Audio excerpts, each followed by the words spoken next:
Assalomu alaykum, e'tiboringizga nazar dasturi, studiyada men Shavkatbek Umarov. Dastlab bugungi dasturdan o'rin olgan lavhalarning qisqacha mazmuni bilan tanishing. O'tgan hafta iyun voqeasining 9 yilligi munosabat bilan tinchlik qo'ng'irog'i chalindi. Jurnalistlarni haqorat qilgan Jalolobod meri va Suzoq hokimining yana bir audio so'zlashuvi internetda tarqadi. Jalolobodda 100 dona ko'chatning 70 tasi qurib qoldi. Mahalliy hukumat kimning qulog'iga lag'mon ilgan? Davlatda turistik mavsum boshlandi. Arslonbobda xorijlik sayyohlar uchun axborot markazi ish boshladi. Hududlarga sayyohlarni jalb etish maqsadida Olayquv festivali 2-marotaba o'tkazildi. O'shda iyun voqeasining 9 yilligi munosabat bilan xotirlash tadbiri o'tkazildi. Unda mudhish voqea sabab yaqinlaridan ayrilganlar, jarohat olganlar va hukumat vakillari qatnashib, iyun voqeasida qurbon bo'lganlar uchun qo'yilgan onalarning ko'z yoshi me'moriy yodgorligi poyiga gulchambarlar qo'yildi. Batafsil navbatdagi lavhada. O'sh shahrida bo'lib o'tgan qonli voqeada halok bo'lganlar va bedarak yo'qolganlar xotirlanib, onalarning ko'z yoshi memorial kompleksida miting rekviyem bo'lib o'tdi. Tadbirda haykal poyiga gulchambar qo'yilib, Qur'on tilovatlar qilindi. Xotirlash marosimida tinchlik qo'ng'irog'i chalindi. Yig'ilganlar o'tganlarni eslab ko'zlariga yosh oldilar. Kim chiqarsa gunohini olish kerak. Blokga qaytalanmas uchun. Eğer ene degan barcha narsaga barg'iz keladi. Uşul yerdeki birlik adamları, mer bolağı, gubernator bolağı, girsek yüzünü toxtatıp, ece dep savurdu olunuz, siz enesiz dep, жақсы sözünü aytgan üçün gana özünüzde savurduluk menen qarmap turabız. Asrlar davomida birga yashagan ikki millat orasida uchinchi tomon manfaati bilan qonli voqealar ro'yxatga olindi. Ikki xalq orasidagi do'stlikni mustahkamlash zamon talab ekanini aytishdi. Iki adamın ortasına çıkan çırdı bayağı екі ұлттың ортасына араластырылғанға да hareket кылчулар жоқ емес. Сондықтан бүгінгі ескерүү аз эми, жөн эле баягы ескерип курган октул эмес, ушу келечекте да тынчтыкты бекемдөө боюнча иш аракеттерди кабыл алышыбыз керек. O'sha mash'um kunlar ko'pchilikni yuragida dog' qoldirdi. O'shanday voqealar qaytalanmasligi uchun ham hozirgi kunda do'stlik munosabatlariga alohida e'tibor qaratilmoqda. Kirdi chiqdimiz bar, bardi keldimiz bar. Hech qanday bizga bir to'sqinlik qiladigan odam o'zi yo'q-da. Bizga unaqa bu yerdagi elni, butun Qirg'iziston elini bari yuragi tozaydilar. Hech qanday bir-biriga bir jamolligi yo'q. Bir anaqa bir yomon o'ylari da yo'q. Xudo xolasa bari yaxshi yashayapti. Bundan keyin ham yaxshi yashaydi degan umiddamizda, Xudo xolasa. Ikki millatdan halok bo'lganlar va bedarak yo'qolganlarning yaqinlariga uy berildi. Unda qirg'iz va o'zbek millati bir yerda istiqomat qila boshlagan.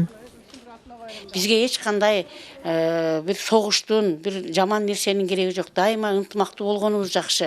Мына ушул 75 квартиралы үй өтө ынтымақты жашап атабыз десек болот. Себеби бир короодо балдарыбыз бала менен ойнойт. Бул өзбек келиндер менен өзүбүз bir dasturxonda çay içip, biri-birimizni sıylashib, biri-birimizning uyimizga qo'noq kelsa, biri-birimizga yordamlashib, ayabay yaxshi ынтымақты yashab o'tamiz.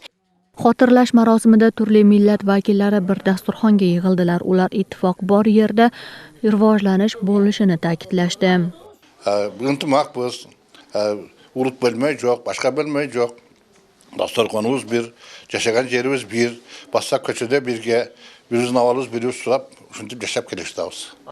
O'shda 20 dan ortiq millat vakillari istiqomat qilishadi. Elnikiga bo'lganlar albatta o'z jazosini oladi, dedi vitse-premyer ministr Zamirbek Asqarov. Негізгі қарапайым елде бұл жерде күнөө жоқ. Ал қырғыз болобу, өзбек болобу, bu yerде елдің күнөөсү жоқ. Күнөө ушул эки элди уруштуруп, өздөрүнүн аманын сактап калам дегендердин bir күнөөсү деп эсептеймин. Мына ошолордун аркасынан бүгүнкү күнгө чейин ошол элдин арасында белгилүү болгон сепаратисттер өзүнүн киндик каны тамган жерге келе албай жүрөт да. Бул эми Кудайдын жазасы деп билебиз. Mutaxassislarning so'zlariga ko'ra, so'nggi yillarda millatlararo nizolar soni ozaygan. Qirg'izistonda 80 dan ortiq millat vakillari istiqomat qiladi. Har bir millat vakillari o'lka rivoji uchun hissa qo'shishni maqsad qilishgan. Millatlar orasidagi do'stlikni mustahkamlash maqsadida maxsus konsepsiyalar qabul qilingan. Hilol Ashurova, Jusuf Qo'shmatog'li, Beksulton Abiyev, Intimaq. Bungacha jurnalistlarni haqorat qilgan Jalolobod shahar meri va Suzoq rayoni hokimining yana bir audio suhbati internetda tarqadi. Unda shaharning nafaqa yoshdagi yashovchisi Urnisa ismli ayolni O'shga yoki Bishkekka yuborishni muhokama qilishgan. Audio yozuv ijtimoiy tarmoqlarga tarqagandan so'ng Urnisa Turdiyeva ma'lumot berdi. U ikki amaldorning ushbu harakatini tanqid qilib, prezident bilan uyushtirmaslikka harakat bo'layotganligini bildirdi. Batafsil muxbirimiz lavhasida.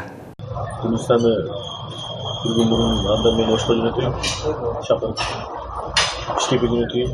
Bu internet olamida Jalolobod shahar meri Muratali Tagayev va Suzoq rayon hokimi Ermekbay Omeshev 72 yoshli nafaqadagi odamni yo'q qiladimi degan audio yozuvdan bir parcha. Unda nomi zikr qilingan Urnisa Turdiyevani bungacha shahar meri Muratali Tagayev xonasidan quvib chiqqan. Urnisa esa mazkur fakt yuzasidan prezidentga murojaatnoma yo'llagan. Uni prezidentga uchrashtirmaslik harakatini ko'rishmoqda. Tigi yaqinda keladi o'xshash chamasi tigi prezident Jalolobodga. O'sha kelgunga cheyin yo'q qilish kerak buni dedi. Yo'q qiladi degan so'z ne? Je qo'li butini sindirib qo'yib qo'yadi, uydan chiqarmay. O'zida sentirjashim. Je bo'lsa, O'shqa jo'natib yubayli deydi. Demak, O'shqa jo'barsam deydi, avariya bo'lmi bir yo'l. Andan kelib oladi deydi. Andan dag'i bir yo'l aytadi. Bishkekka jo'natib yubayli, aytma Ahmadning ishi bor deydi. Yuqoridagi masala borasida Jalolobod shahar yetakchisidan intervyu olishning imkoni bo'lmadi. Suzoq rayon hokimi Ermekbay Omeshev esa audio yozuvdagi ovoz uniki emasligini aytib, mer Muratali Tagayev bilan faqat davlat ishlari bo'yicha gaplashishni qo'shimcha qildi. Uyim menikine o'xshash qo'yadi. Biroq qachon bo'lganini bilmayman. Shundaqdan alma kommentariylarga javob bera olmayman. Xafa bo'lmaysizlar. Muratali Abduqarish bilan da сөйлөшкөн. Men Muratali Abduqarish bilan mamlakatlik kabinetте сөйлөшөбүз. Ал иш керек болсо мен барам, ал керек болсо мен келет. Же болбосо телефон аркылуу байланышабыз. Бизде бүгүн телефон, бардык байланыштар Жок, негизи Уринса айым тууралуу, анан кийин журналисттер тууралуу сүйлөшкөнсүздөр, Ал тууралуу эсимде жок. Bungacha ham mana shu ikki yetakchini jurnalistlar sha'niga yomon so'zlar aytgan audio yozuv ham tarqagan edi. Jalolobod shahar meri jurnalistlarni haqorat qilgan yerlari ham bor unda. Bu bo'yicha shahar yetakchisi hozirgacha hech qanaqa izoh bermagan. Suzoq rayon rahbari esa mazkur audio yozuv montaj ekanini iddao qilmoqda. Шаар үчүн берилген болгон. Ошо шаарыбызды жакшы жагынан таанытайлы деген ойум бар. Ал эмес ууккан деле жин болбойт. Телефондон сүйлөшүп атканыбызды запись кылганбы, же болбосо сүйлөшпөй бизди бири күнү монтаждаганбы, аны да биле албай атабыз. Себеби биз бул темада мындай разговор болгон эмес деп атабыз. Ikki yetakchining harakatlari borasida Jalolobodlik jurnalistlar rasmiy izoh berishini talab qilib xat yo'llashdi, lekin hozircha hech qanaqa natija bo'lmadi. Bir жумадан ашыгыраак убакыт өттү. Алар тараптан расмий дагы, ОЗЕК дагы эч кандай жооп алган жокпуз. Күтүп атабыз азыр делечи. Алар болгону азырынча ошол аудио жазууну териштирип атабыз деген гана маалыматты берип атышат. Эгер жагдай өзгөрбөсө, ушул бойдон кала турган болсо, анда биз кийинки бир тийиштүү органдарга кайрылганга мажбур болобуз. Internet olamida mazkur yetakchini bundan boshqa yana bir nechta audio yozuvlari e'lon qilinib, jamiyatning keskin tanqidlariga sabab bo'lishmoqda. Yana Jalolobod haqida. Jalolobod shahridagi xiyobonlarning biriga ekilgan 550 so'mlik gullarning 4 dan 1 qismi qurib qolgani haqida bizning muxbirlarimiz bildirishgan bo'lib, unda shahar rahbariyati gullar qayta ekiladi deb ishontirgan edi. Biroq bu yerga qayta ko'chatlar ekilmagan va 100 dona ko'chatning 70 dan ortig'i qurib qolgan. Shahar kengashiga raislik qilgan vaqtda ijrochi hukumatni tanqid qilgan amaldagi mer nimagadir o'zi shahar rahbari bo'lgandan beri qurigan ko'chat sifatsiz yo'lga e'tiborsiz bo'lmoqda. Batafsil hamkasbim to'xtaladi. Так, Рикол, инструкцию.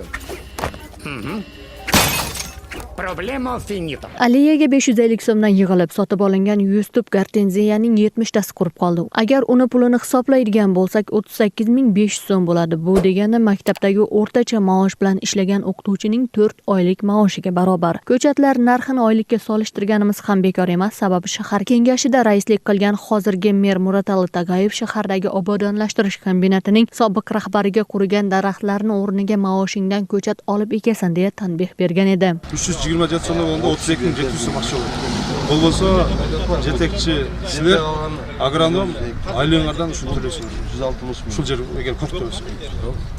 Айлыңарды ошо местный бюджетке өткөрүп бересиңер. Ошо кураган несең. Mer ijrochi hukumatga kelgandan beri bunday gaplardan xabar yo'q. Qurigan ko'chatlarni hisobini olgan kishini topolmaysan. Deputat emas mer bo'lgandan keyin ham mutasaddi yetakchilar ishini nazorat qilyapsizmi degan savolimizga meriyadan Muratali Tagayev ta'tilga ketgan degan javobni oldik. Bungacha Jalolobod shahar meriyasining axborot markazida qurigan ko'chatlarning o'rniga yangisi ekiladi deya ma'lum qilishgan edi. Бұл жерде қурап қалған көчеттерді ошол тендерден ұтылған компания қайра өздері ошол ордун қалыбына келтирип берет. Алардан мойнунда болуп калат. Quriganlar orasida gullardan tashqari yo'l chetidagi archalar ham bor. Shu yili bahorda ekilgan archalarning bir qismi qurib qolgan. Obodonlashtirish kombinati tomonidan ularning o'rniga boshqalari ekiladi deya ma'lum qilishdi. Biroq yozning issig'ida ularni tutib ketishidan ham gumon yaraladi.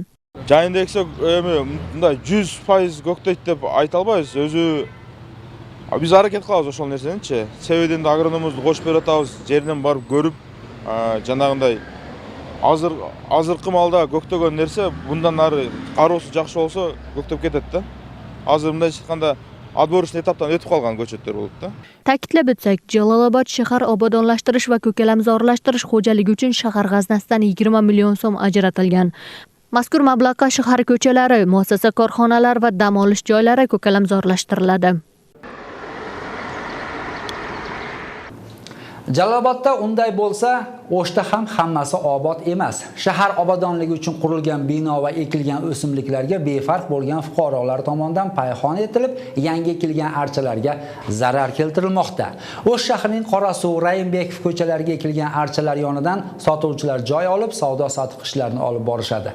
Ko'kalamzorlashtirish kombinati xodimlarining aytishicha, bundan yangi o'tkazilgan archalar zarar ko'rmoqda. Sababi savdogarlar tomonidan bu yerga turli chiqindi suvlar to'kilib, axlatlar tashlanadi. Natijada daraxtlar o'smay qurib qolmoqda. Mavzuni hamkasbim davom ettiradi. Qorasuv ko'chasidagi ariq yoqalariga bir necha xil ko'chatlar ekilgan. Shahar ko'kalamzorlashtirish kombinati tomonidan ular atrofi chiqindilardan tozalanib turiladi. So'nggi vaqtlarda savdogarlar tomonidan to'sqinliklar yaralmoqda. Bizim жұмысшылар келіп іштей албай қалып атышат. Бұлар келіп іштейли, мыналар кичине чаап, тегиздеп, мындай уход кылып коелу десе, алар уруксат бербейт. Кыйкырышып, тополоң мушташ. Мына азыр бүгүнкү күндө сен мына жактан кичине ломкалар казып тазалап келетабыз. Но biz баштадык, кайрадан коюп башташты. Bu yerdagi savdogarlar kombinat ishiga xalal berish bilan birga piyodalar yo'laklariga ham mahsulotlarini yoyib olgan. Kun sayin hududiy militsiya boshqarmasi tomonidan nazorat qilinadi, biroq bundan hech qanaqa natija chiqmayapti deyishmoqda. Ertadan kechga tozalaymiz. Bizning ko'zimiz oldin tozalab ketsek, ortiq qayra mына qirtaygan ene atalar turishadi. Mana bu yoqda ko'rib o'tasizlar. Ошол биздин башка кыла турган эмебиз жок, пенсиябыз аз, эмне кылабыз? Жылдырсак эле кайра коюшат. Күндө ушуну менен алек болобуз. Shahar yashovchilari esa savdogarlar uchun alohida sharoitlar yaratilib bersa deyishmoqda. Аларга бул жерден кичине базардын ичинен дагы мындай бир неме түзүп бериш керек, шарт түзүп берсе анан кийин отурушат го дейм. Анан буларга дагы теричилик керек да. Бирагы бирдеке сатып, бала чакасын багыш керек. Буларга да айла жок кылып атышат го дейм. Noqulaylik yaratayotgan savdogarlar yo'lda o'tirish uchun hech qanday hujjatlari yo'q ekanini aytsa, ba'zilari javob berishdan bosh tortishdi. Жоқ, мен базарда эле отурам. Ошол жерде отурасыз, ошол жерге мүмкүн эмес да. Сиз кимден уруксат алгансыз? Эч кимден уруксат алган эмесмин. Эмне болот эми? Зуур кылган жокпуз. Болду. Сиз уруксат аласыз да күнү турабыз, одан атканда. Кимден уруксат аласыз? Эч ким өзү эле отурат. Өзүм, мен да бала чака багайынбы? Болор, бүт жерде эле бар го, бүт жерде бар. Bu kabi faktlar birinchi marotaba ro'yxatga olinmayapti. Bungacha obodonlashtirish va ko'kalamzorlashtirish korxonasi tomonidan o'rnatilgan o'tirgichlar noma'lum kimsalar tomonidan sindirilib, dov-daraxtlar kesilgan faktlar ro'yxatga olingan.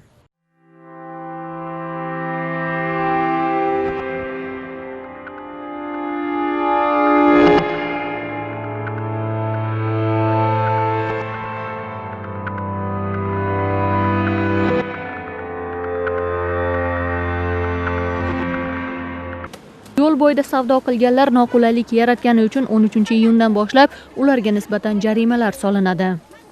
Бардық мыйзам чегинде болуш керек да. Жашыл зона болгондон кийин ал жерде газон өсүш керек, дарак өсүш керек.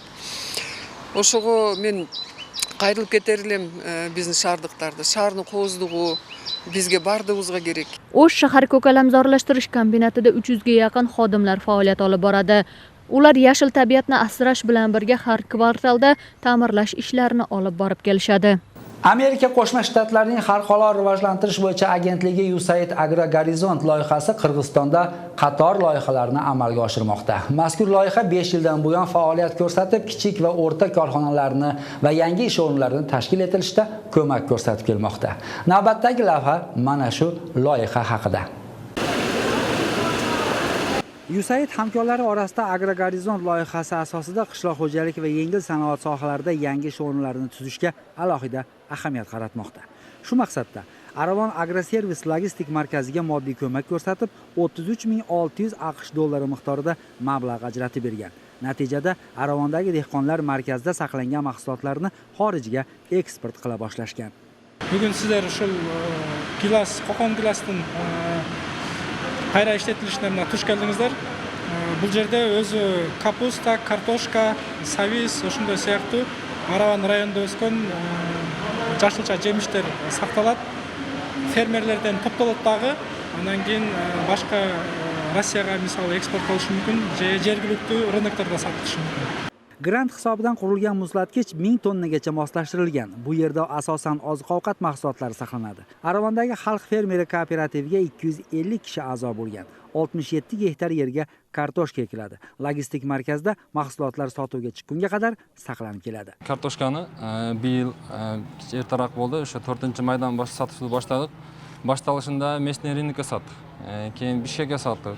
Qozog'iston, Rossiya bo'lib eksport bo'ldi kartoshka. Hozir bu yil o'sha 67 gektarga ekdik. 1200 tonnadek kartoshka o'zi bizda o'zimizning kooperativ muchalari sotildi. Hozir dag'i bo'lib o'tadi, dag'i sotilib o'tadi. Sotilib bitillikda. O'zgandagi saflorni qayta ishlaydigan korxona USAID Agrogorizont loyihasi asosida o'z faoliyatini kengaytirdi. Ayni vaqtda Eldan Otalik ochiq hissadorlik jamiyatida 1000 dan ortiq dehqonlar faoliyat olib bormoqda. Aniqroq aytganda, 4000 gektar qayroq yerga saflor ekilgan. Mahsulot qayta ishlanib, ekologik jihatdan toza mahsulot eksportga chiqariladi. Hozirgi ma'lumotlarga tayansak, 70% may import olib kelinayotgan. 2 milliardga yaqin aqcha o'sha import olgan maylarga to'lanib chiqayotganda bizning o'lkadan. O'shuning uchun хотя бы bir o'shaning 10-20% o'zbekiston o'lkasida kruga оборотga qolish uchun o'shanday maqsadlar bilan ochilgan. Bu yerda sutkasiga 50 tonna yarim tayyor mahsulot va 20 tonna tozalangan moy chiqariladi. Ayni vaqtda 100 ga yaqin ish o'rinlari tuzilgan. Bu yili korxona o'zgandagi foydalanilmay turgan yerlarga ham saflor ekkan. Ayni vaqtda janubda faqat mana shu yer yog' ishlab chiqarish bilan shug'ullanadi. Mazkur korxonaga USAID Agrogorizont loyihasi tomonidan 600 ming AQSh dollari ajratilgan. Bu ishxona bizning Tushlik regionida Jalobod Osh oblasti bilan birgalikda 3000 odam bilan qo'shib ishlashyapti. 3000 gektar yerga уже produksiyalar egildi. Bu ishxonaning da biz hozir bugungi kunda 70 odam bilan odamlar ish bilan qamsiz bo'ldi. Andan chiqari dag'i mana kuni tuni ishlab 24 soatga aylanib ishlagan bo'lsa, andan dag'i ko'ylak odamlar ish bilan qamsiz bo'ladi. Buna ham bu atalik quruq ishxonasining bizning rayonga, jalpile bizning Qirg'izistonimizga qo'shayotgan salimi cho'ng. USAID Agrogorizont loyihasi 5 yillik bo'lib, Qirg'izistonning agro jabhasini rivojlantirishga yo'naltirilgan. 5 yillik dastur o'lkada 2014-yildan beri faoliyatini olib bormoqda. Ayni vaqtda 50 dan ortiq agrosanoat tarmoqlari bilan hamkorlik qilyapti. Ularga biznesning 50% gacha yordam ko'rsatmoqda. Loyiha 4 yo'nalishda go'sht, sut, ho'l va quritilgan mevalar bo'yicha faoliyat olib boradi. Shavkatbek Umarov, Jusupbek Qo'shmato'g'li, Nursulton Abiyev, Intimoq.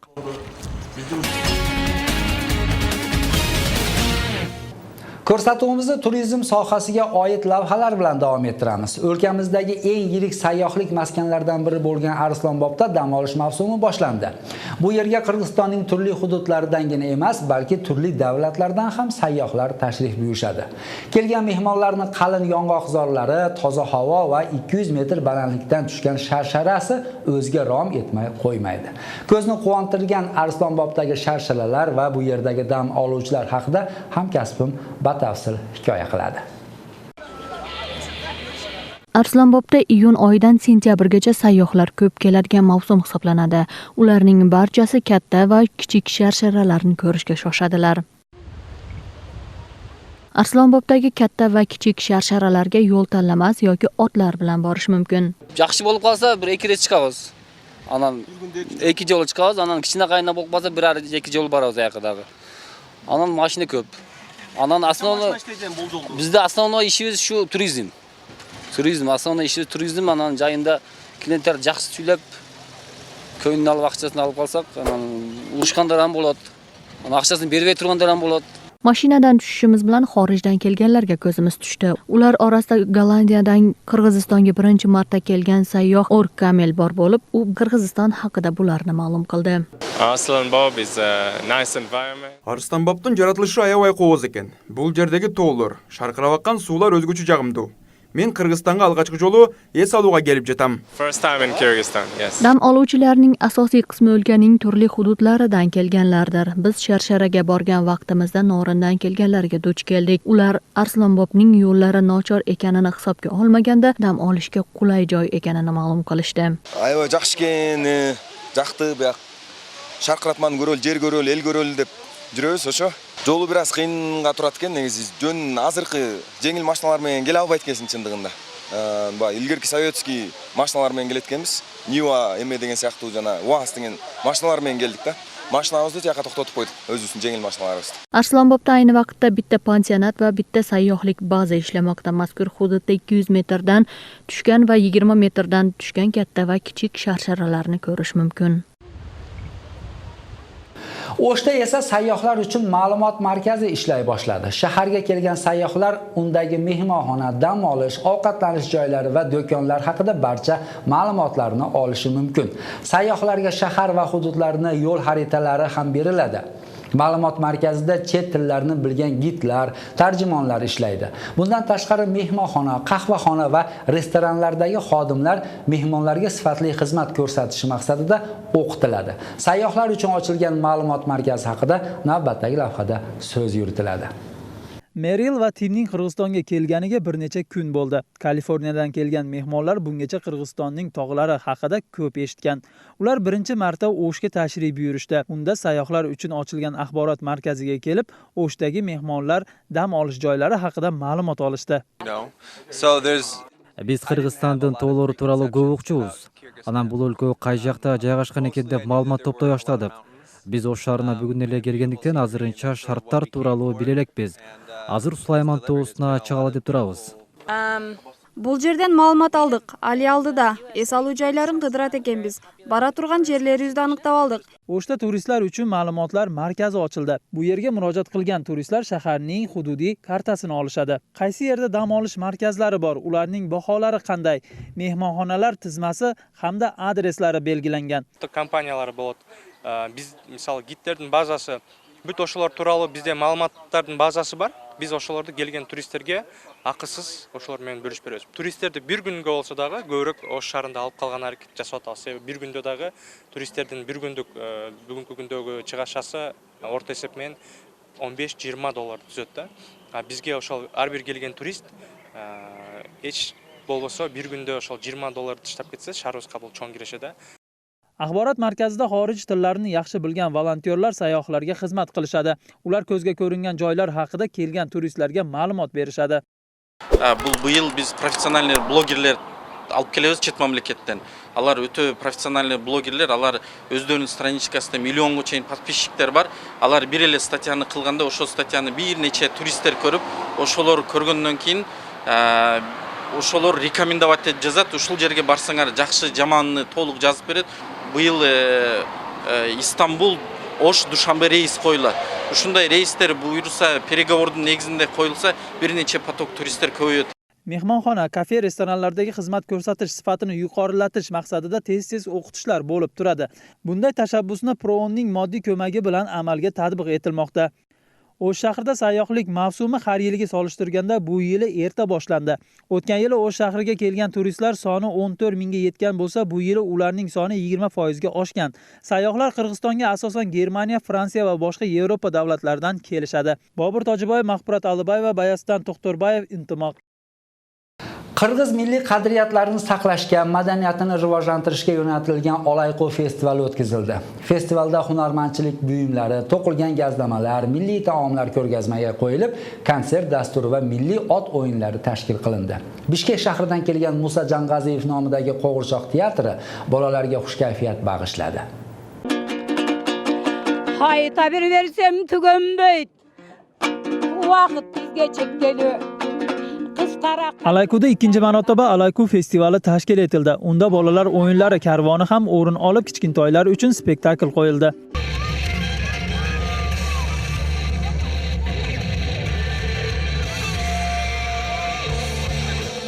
Alayku festivaline kelген qo'noqlar uchun atayin 20 dan ашуун боз үйлөр тигилген. Ал эми мында улуттук оюн-зоктор көрсөтүлүп, концерттик программа менен коштолуп өтүүдө. Kasmira Alimqanova Qanqo'rg'on bolalar bog'chasida faoliyat olib boradi. Bog'cha jamoasi bugungi festivalga o'z qo'llari bilan multfilm qahramonlarini tayyorlab kelishgan. Bunun mına sintafondon boyoq özündө анан ошо боюнча жасайбыз-да. Мына бул жердеги жомоктун баары ошол жомокторда балдар бакчасында балдарга түшүнүктүү болуш үчүн ушулардан жасаганбыз. Festivalda Alayku aholisini ish bilan ta'minlayotgan zavod faoliyatiga ham nazar tashlandi. Bu yerda sut qayta ishlanadi. Sütni ушул жерден кабыл алып, кайра өз-өзүнө айран, сүзмө, курут, сары май, сливочный май деген азыктарды ушул жерден чыгарып атабыз. Yaqin kunlarda zavodni yana kengaytirib, yangi ish o'rinlari tuzilishi rejalashtirilmoqda. Бул жерде бүгүнкү күндө 10 жумушчу иштейт. Бирок биз дагы азыр көбөйтүп атабыз штатты. Бир жылдын этегине чейин бир 15 чакты штат болот.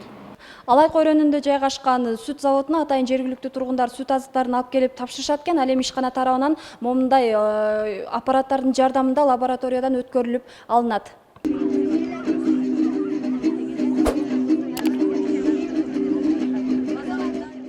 Alaykuda jami bo'lib 3 ta qishloq hukumati, 7 ta qishloq bor. Bu hafta mobaynida sodir bo'lgan va ahamiyatli deb tanlab olingan, sizlarga yetkazmoqchi bo'lgan xabarlarimizning so'nggisi edi. Yarim soat mobaynida siz Nazar haftanoma dasturini tomosha qildingiz va studiyada men Shavkatbek Umarov bo'ldim. Intimoq dasturlari esa davom etadi. Bizdan yiroqlashmang, dam olish kunlaringiz maroqli o'tsin. Yana efir orqali uchrashguncha salomat bo'ling.